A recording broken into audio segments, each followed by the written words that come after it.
each timeline that gets to exist, each generation that gets to exist has the fortune of being able to draw from what came before, right? Live the experience that they are now, and to give the next generation something. And I really do hope that that curiosity to engage with older generations and to influence younger generations is prevalent among this generation. That's my greatest hope. Filmmaker Magazine presents Back to One with Peter Rinaldi. Carolyn Michelle is an actor. She sat down with me on the Upper West Side of Manhattan to talk about the work.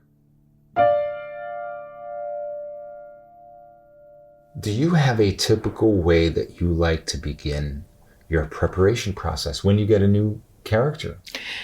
Yes, I mean, it's all about really thoroughly reading the script and obviously knowing this story really well.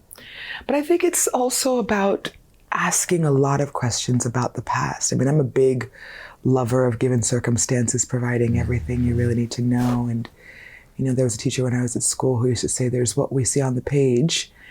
There are the facts that we have on the page, which are like the sort of person, place, thing, all those basic questions being answered. But then there's what we imagine around those facts. And I really think that really thoroughly investigating story is like just the beginning. Yeah. Because I want to be able to have ample space to say, oh, what are the what ifs? I love the what ifs. Those are the juiciest. Because I think we're all comprised of what ifs, right? Yes.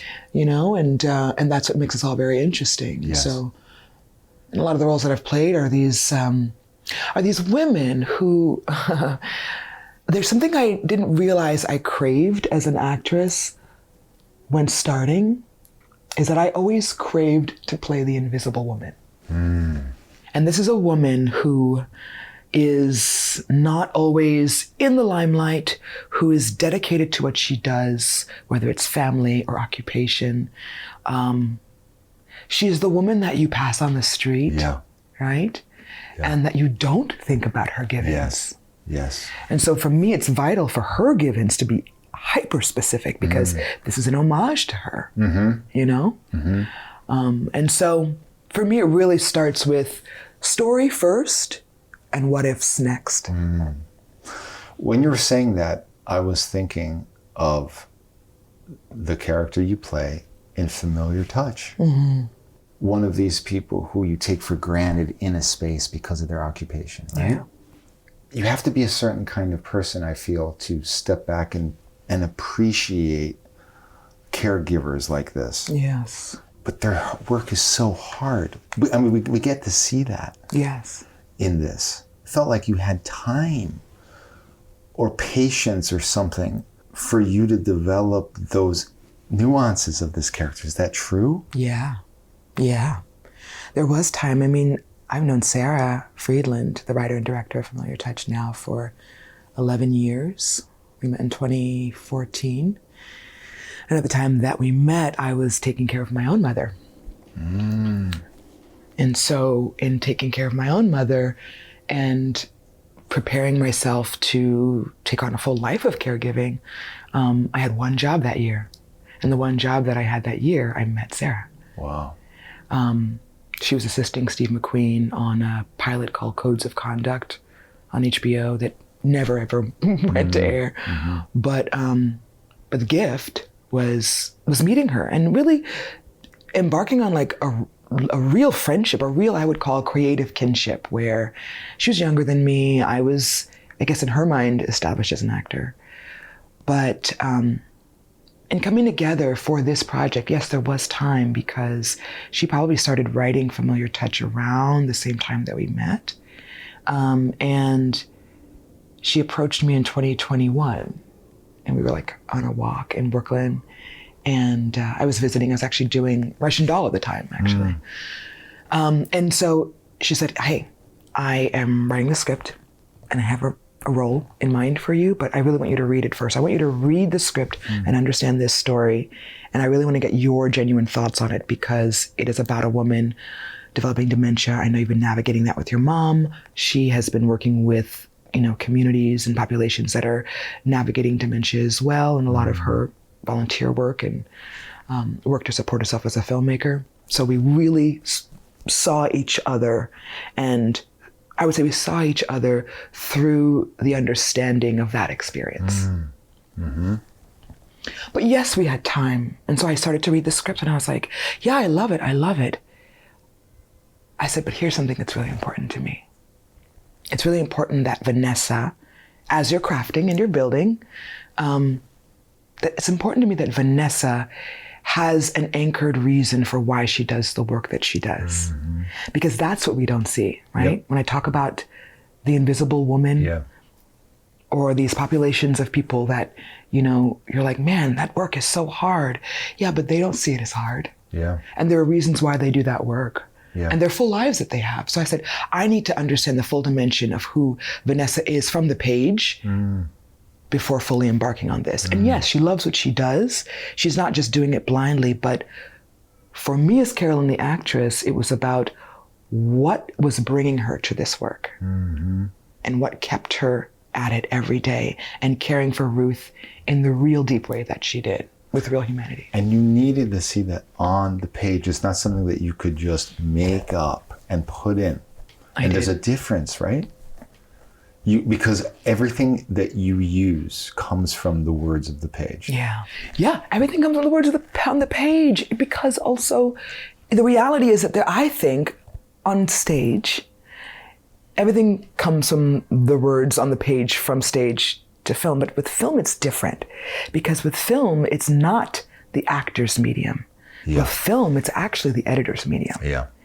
And I think amazing things can happen on a set that you never see in the final cut. Yeah. And that's a little heartbreaking to actors, I think, in general. I think every actor's had that experience. And what I learned was that, okay, what does it mean, scene to scene, frame by frame, really rooting into what felt honest, what felt true in that moment, because who knows what's going to stay. Yeah. We will come back to that, but I want to go way back now. I'm going to say a name, and I want you to tell me the influence that this name has. Okay. Jim Ray James. Oh my gosh. Thank you for bringing up that name. It must be some kind of person. Yes. Jim Ray James. I didn't expect to get so emotional from that. Boy, you do your thorough research. Okay. Jim Ray James was my beacon of light into this work at the age of 9 years old. I met Jim when I was 9. Jim Ray James was a Broadway actor who had done musicals and had moved to Doraville, Georgia to start a community arts center. Thank you for mentioning his name. Because I think we have to always say the names of those who've had profound influences on us. Jim Ray James was an actor who I think also modeled for me at a very young age. Wow, I'm so glad you brought him up. He modeled for me what it meant to be a performer and educator simultaneously, and entrepreneur. And that was something I didn't even realize was possible at that age. I think at 9, I might have loved singing and dancing and liked, being on stage, but I didn't understand the industry, obviously. I was 9. And I didn't understand what it meant to start a new chapter in life. And here he was, when I met him, he was probably in his late 30s, I'm sure he was in his early 40s. And he moved to Doraville, Georgia, and he started the Doraville Arts Center. And he had these acting classes for really young kids up through high school. We would do these musical reviews. The first song I ever sang that he taught me to sing was I'm Just a Broadway Baby. That was the first song I learned to sing. Talk about manifesting and premonition, right? He had a way of nurturing me as a little girl without a dad around, honestly. So he was like a loving substitute dad in some ways, but also a profound educator and also a profound artist himself.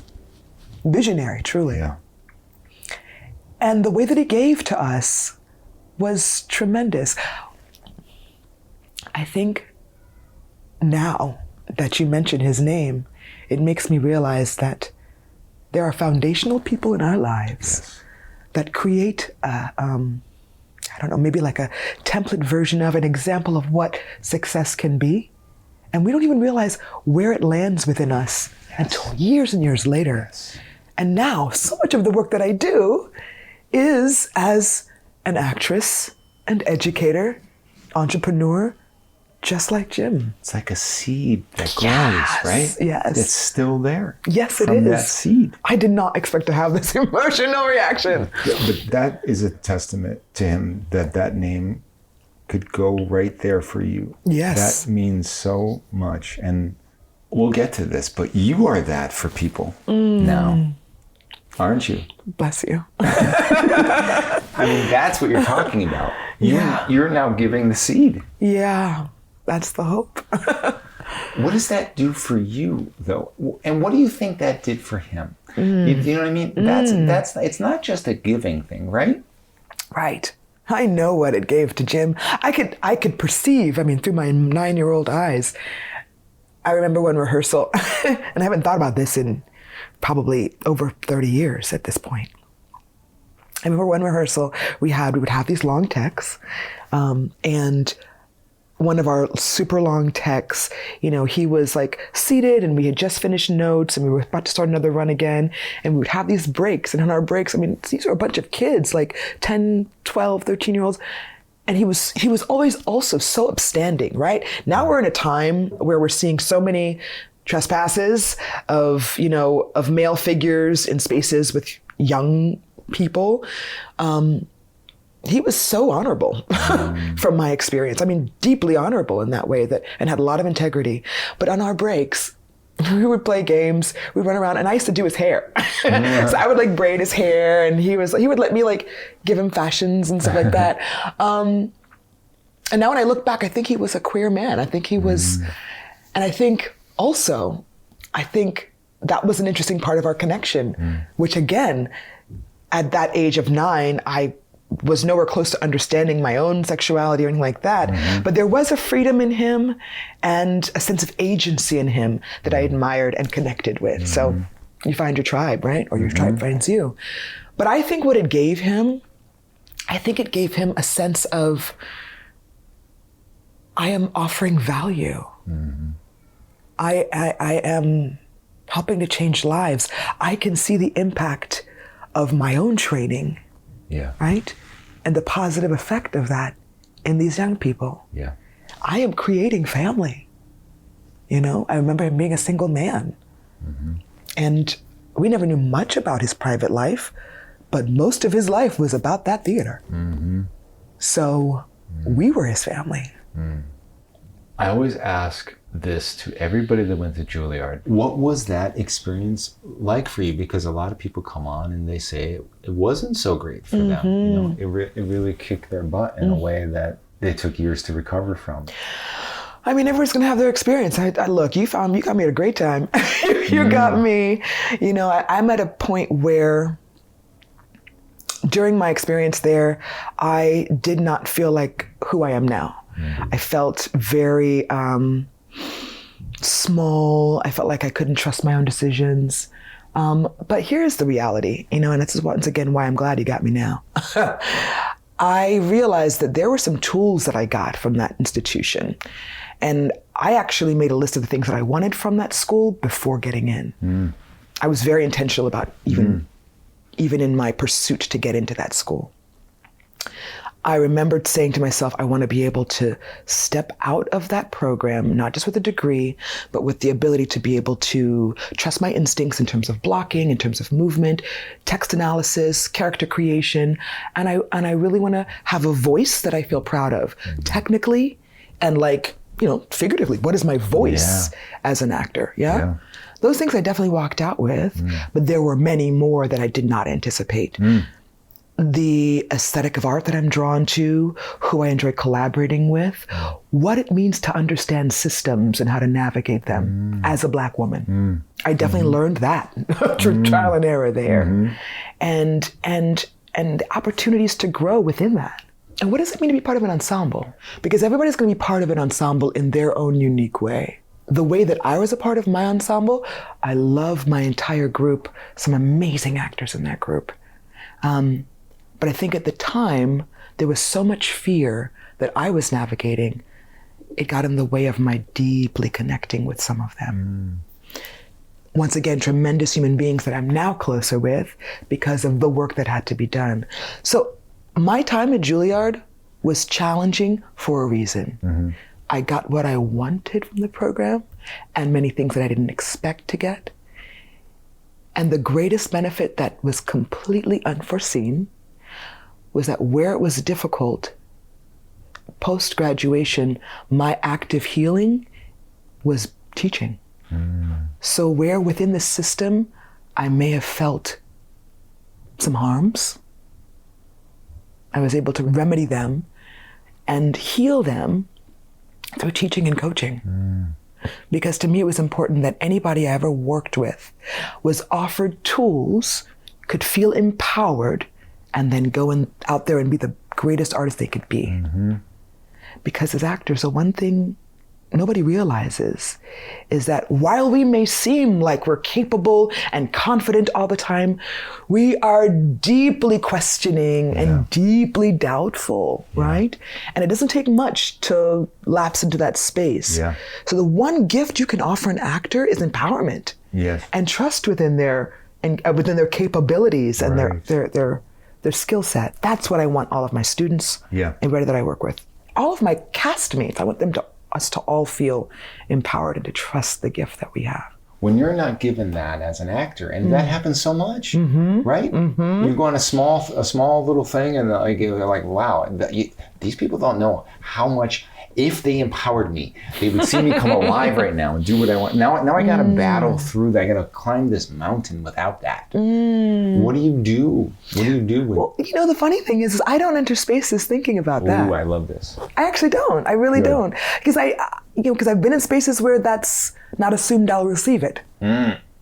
So I don't expect that I'm going to walk into a place and someone's like, Carolyn, let's empower you with everything you need for your greatness. No, that's the last thing I expect. Actually, when that happens, I'm oftentimes very surprised and taken off guard. You know what I mean? I think what the experience allowed me to do, both Juilliard and teaching, has allowed me to harness that within myself without having to ask or expect it. You know what I mean? And I think that what that looks like, real true empowerment is your own prep. Real true empowerment is connecting with castmates in a way where you can engender trust, because we have to trust each other. I have to ask you this though, because I'm gathering really fast, and also from looking into you, that you're a wise person. Okay, so help me here. I actually want you to help me here. Because I have this thing I can't get rid of, which is this, I guess it's a judgment, maybe it's a criticism. I keep thinking, this is a shame. It's a shame that actors have to empower themselves, that they had to evolve into beings that empower themselves, into beings that have to gather together and encourage each other when they can't find the encouragement from the person making the thing. Why has this evolved like this? I want you to help me with my problem. Great question. Yes. Really. It feels like whenever I bring this up, I get faced with a version of, that's just the way things are, Peter. And we actors have learned to deal with it. And we got to do our work in it. And I want to say, I don't think it should be like that, because I'm speaking as an audience member, actually. I'm not even speaking as a filmmaker when I say this. I'm speaking as somebody who wants more, who wants better, who wants actors to arm themselves with all the necessary things that they need if they are getting no encouragement. But also understanding that if they had that encouragement with that armor, the things would be better than I watch on my television and on the movie screen. This is real. Right? Well, don't forget, there's a few factors at play here, right? There is money. Money is always the first factor. Right? If we're when I say money, I believe time is money. We know time is money, specifically in TV and film. Yes. Right? I'm not going to quite count theater because I think with theater, there's so much more control that artists have, directors and actors, when working together. So I'm just talking about film and TV. There's money, there's time. And then the reality is that when it comes to empowerment, you know, it takes many years of working with actors or having the experience of being an actor yourself or having a process of your own as a director where you have really been able to collaborate with actors on an intimate level, right? To understand their process in order for that empowerment to begin. So it depends on the person. Yeah. And I actually think it's possible. It just depends on the director and their decision to do so. Yeah. And their interest. The time and the money is always going to be a factor. We're all going to do what we want to do. Yes. At the end of the day. Yes. And if you really want the art to be great, and that's something of great value to you, then you can offer that to your actors, and then yes, they'll be empowered. Is there any part of you that thinks, well, maybe I should shift and actually start training directors from an actor point of view? Yeah, I mean, yes. I you know, that's funny. That's never crossed my mind, actually. That's actually never crossed my mind, to be quite honest. I think it would be of great value. Look, I will say I did do a little bit of that last year at Cornell.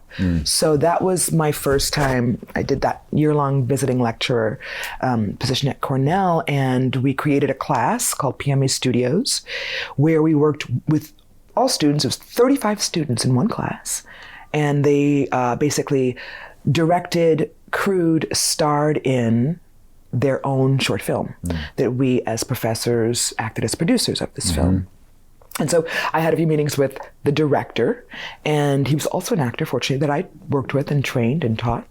And we talked about what that looks like. And these were beginning conversations. I mean, once again, he's an undergrad, so he's growing too. Yeah. But I think my hope is that within institutions that are training directors, that they have ample opportunities to connect with actors while they're in process. We got to learn the thing by doing the thing together. Yes. That's really what it comes down to. That's right. Somebody can come and teach you about it, but you have to be in the experience of liaising with, working with actors consistently to feel that, and it'll flow and happen. Yes. What are some of the ingredients that you need from a director, from an environment, to do your best work as an actor? Freedom, and this is very rare. This does not happen all the time. It's happened to me once so far in my career. But freedom to stay in character while on set. I'm going to be really honest with you. As a Black woman in this industry, that is not something that we're afforded. Because we're often put into roles that are supportive, and therefore being in a supportive role puts you in a supportive state of mind on set. And it actually doesn't really help you move towards character in a deeper way. What actually does help me move towards character in a deeper way is the trust that when I arrive on set, I don't have to have a conversation. And look, I love to talk, but that I can fully be engrossed with this character and be communicating with other people if I have to in character. I learn so much. I can breathe differently. It's a really empowering thing that this past process I worked on in June for Lowndes County, our director, Kevin Jerome Everson, opened up that opportunity for me. And what did that feel like? Man, juicy. No, I can't, honestly, I felt trusted. Yeah. There's nothing that's going to make you feel, and now at this point, empowerment is not even the word. It's really about trust. Yeah. I trust your skill set. I trust what you've crafted. I trust your prep. So yes, I give you free rein to be present as this character so that when I call action, you can continue to flow. There's so much freedom there. Yes. And great production design. Ooh, I love me some great production design. Tell me what that does. Oh, honey, especially if I'm already getting to be in character. Yeah. You walk on that set.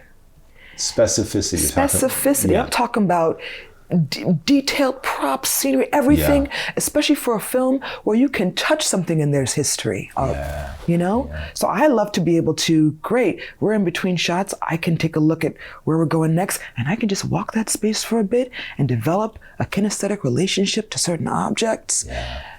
Smelling in a space, right? Sitting down in a space, because at that point, it's about like sensory information. Yes. And there's something about sensory information when you're watching a film and you're seeing an actor who's navigating a space. There's so much information that you're gleaning, not just about by what they're saying, but how they are in relationship to what's around them physically, right? Mm-hmm. So, oh man, I love great production design. That's an art. Speaking of sensory work, I heard you talk about sound, frequencies. Yes.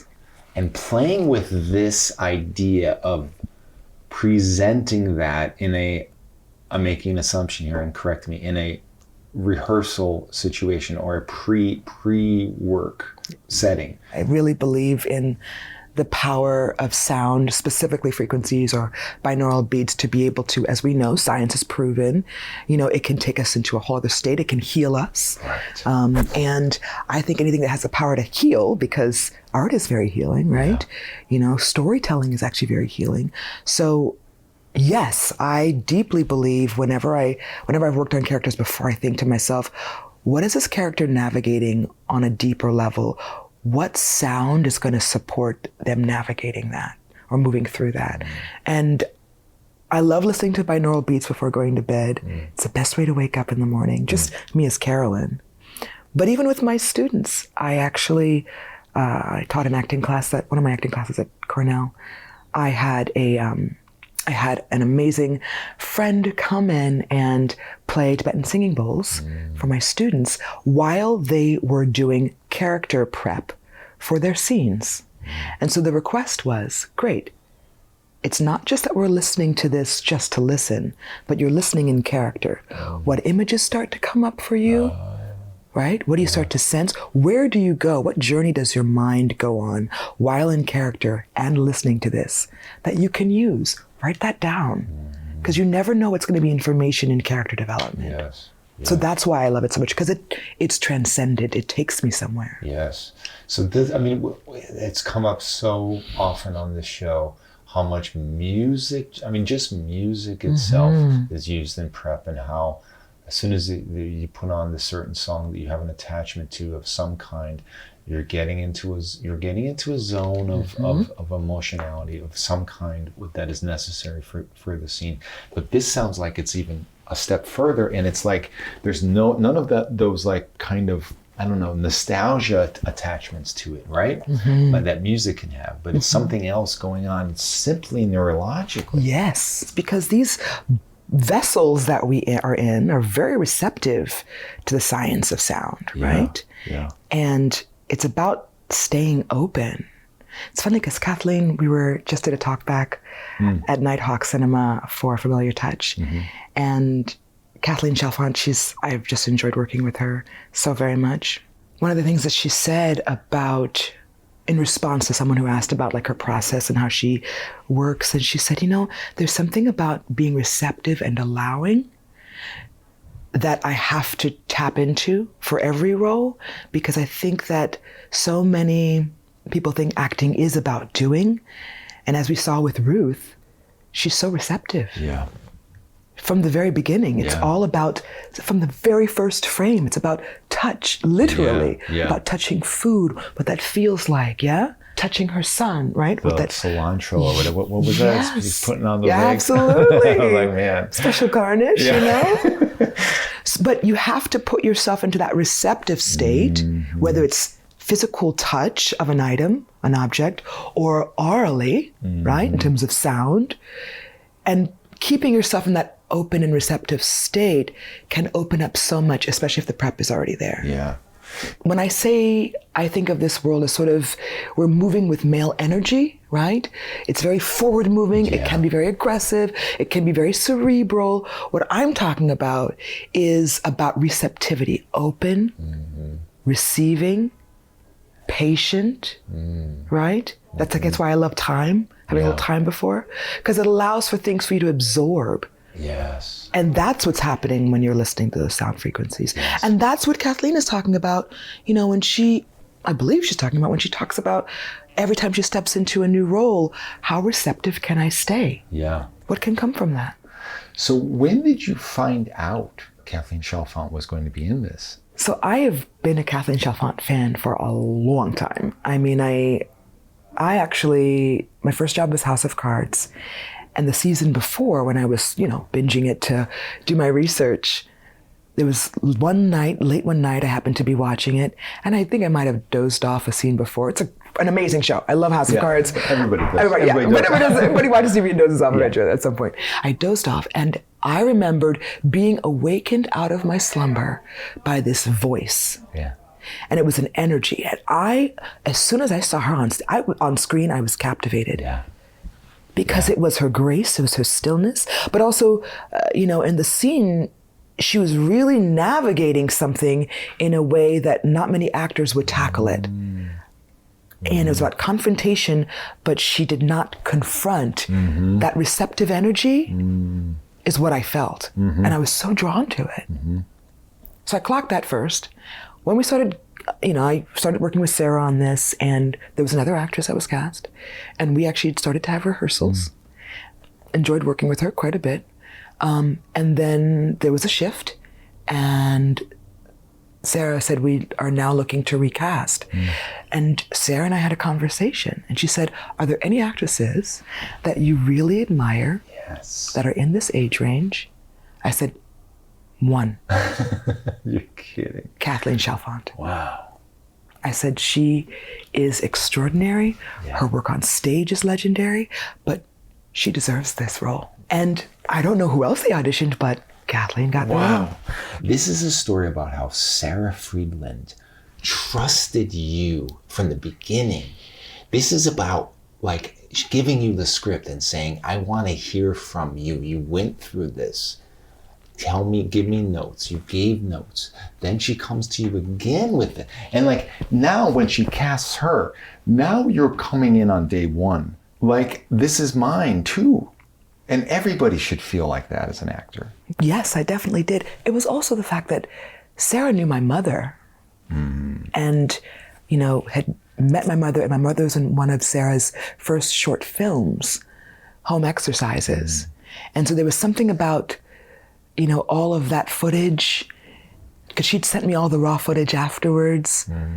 And something about seeing them in collaboration, for me, was it deepened it, And so, I definitely felt like I was part of something that was intimate, personal, and connective with Sarah.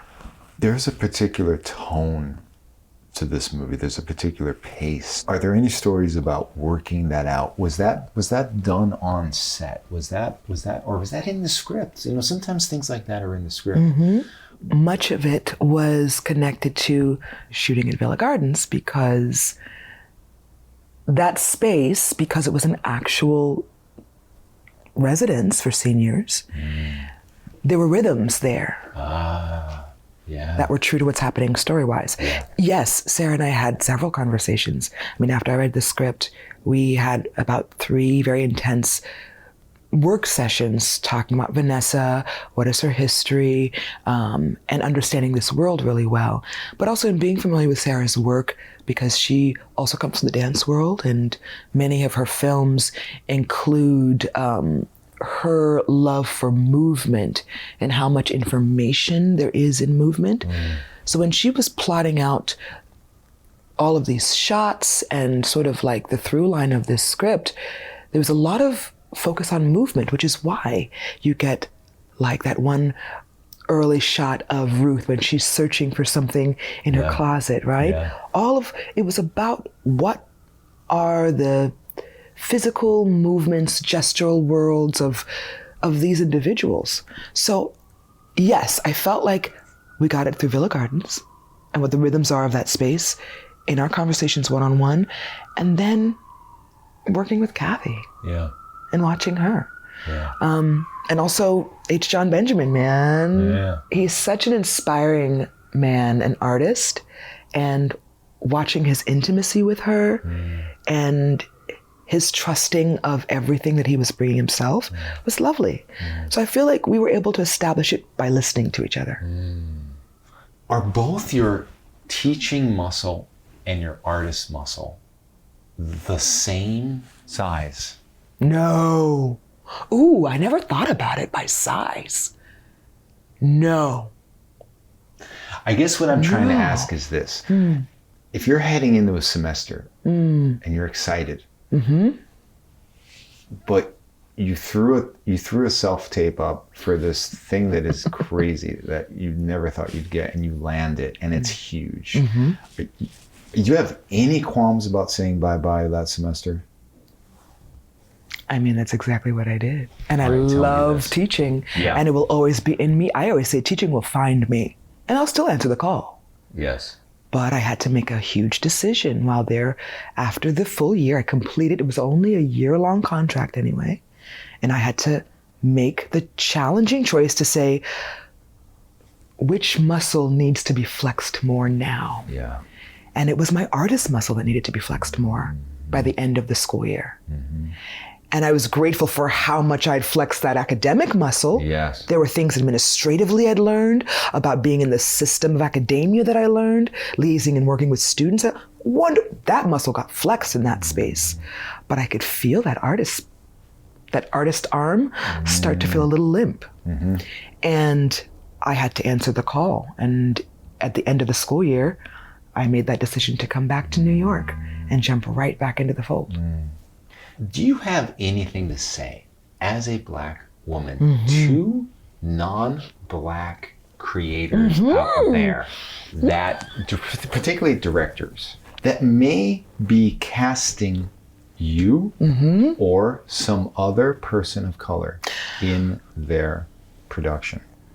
And something that you can safely say here that they could hear. Yes. That, they can get the message. Ooh, what an ample opportunity. I so love it. And I've got a response. I think it comes down to redefining what your relationship is to what is sexy, what is titillating, what is, for directors to do this, especially as they're casting. I think that Hollywood has obviously given us a very clear idea of what we see as the standard of beauty, right? Yeah. But when I look at Black women, as a Black woman, when I look at us and I see what makes us sexy, it's this very intangible thing that sometimes it's hard to, so definitely does not fit the narrative of what we've been told is sexy. And that is fine because it is on its own. I encourage directors to say, there's something about this person, woman, Black woman specifically, that I'm so intrigued by. Like, I'm sure Tiana Taylor did that quite a bit. Yes. Right? Yes. In One Battle After Another. Yes.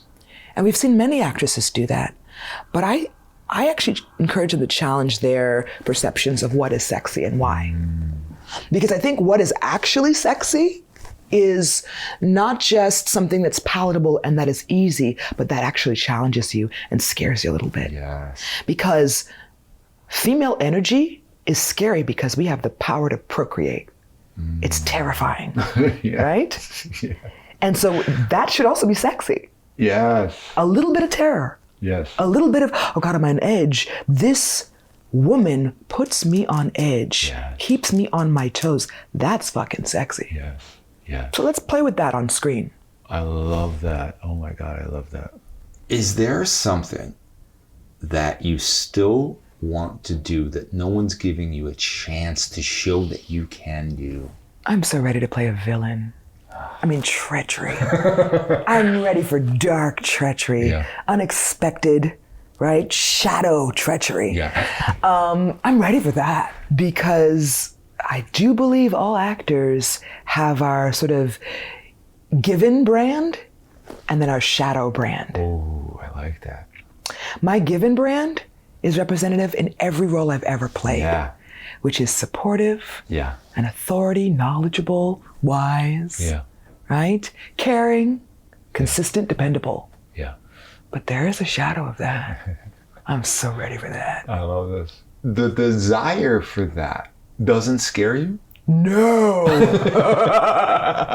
No. To me, that's balance. Yeah, balance. That's it. To me, that's balance. You're seeking balance all the I'm time. seeking right? balance in every aspect of my life as a human and artist. Yes. Balance. Yes. Because here's what I think. I think if I get to explore those dark parts, sometimes you need the dark to make the light brighter. You have to understand that. And to be able to go there as an actor, look, I think of, and this was dark. I don't know if I could quite go where he went, and I respect him so very much. But the Dahmer series, I remember after 1 or 2 episodes, that was not a show I could binge. And I can only imagine the amount of care he had to give himself as an artist and human after that process, because he really went to some depths. But what I loved about that is that being able to go that deep, then when he starts to seek the light, right, it means that much more. Because he knows what it's like to be that deep down in the dark. Yes. And I will always seek the light. I'm gonna tell you that right now. That's just who I am as a person. Yeah. Carolyn is always gonna seek the light. Yeah. I'm always gonna be rooted by my faith. I'm always going to be allegiant to that. I'm always going to be guided by that. That's eternally my guiding force. Yeah. However, if I am in this corporeal body, if I'm in this meat suit, it is incumbent upon me to have every experience that I can to serve my art, right? And that means sometimes going to those dark places. That's beautifully put. Carolyn Michelle, I want you to come back on this show. Yes, please. Back to One is a production of Filmmaker Magazine, which is a publication of The Gotham. Listen to back episodes of this podcast at filmmakermagazine.com or wherever you get your podcasts.